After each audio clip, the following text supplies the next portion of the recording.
मुख्यतः ये पर्व त्योहार जो भी धार्मिक कार्यक्रम जो घर में होता है, इसमें महिलाएं ही ज़्यादातर काम करती हैं। जैसे जो भी महिला पूजा करती है, घर की जो मुखिया होती है, वो नहा धोआ करके उपवास करके हणिया को मुख्य त्योहार से 3 दिन पहले वो उसको तैयार करती है। हणिया को नहा कर उसके बाद फिर चावल को पकाती है। पकाने के बाद से वो फास्टिंग में ही पूरा विधि को तैयार करती है। उसके बाद जैसे पूजा होने के जैसे उकुड़ हो जाता है डीएम, उस दिन मुख्य पर्व के दिन में वो आदिन में जा करके खाना बनाती है।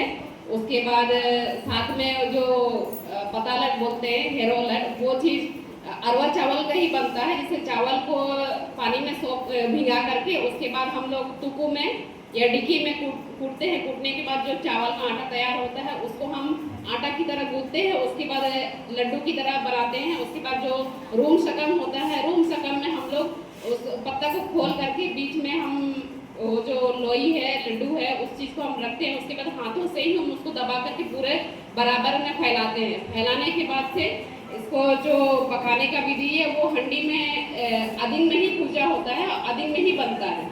तो हंडी में मिट्टी की हंडी में जब हम ये करते हैं तो सबसे पहले सांचा बनाने के लिए बांस का डाली या जो भी है डंठल दतुर के तरीके से, या तो फिर आंवला का या नीम का, इमली का, ये सब हम लोग उसमें इस्तेमाल करते हैं सांचा के तौर पे। एक तरह से हम लोग जो भी है प्रकृति से जो भी हम लोग को मिलता है उसी से हम लोग अपना संसाधन जुटाते हैं और उसी से हम लोग तैयार करते हैं। पहले अभी तो चलो इडली का सांचा हुआ ये सब है, लेकिन पहले हम लोग पूर्वज लोग इस तरह से जुगाड़ करते थे।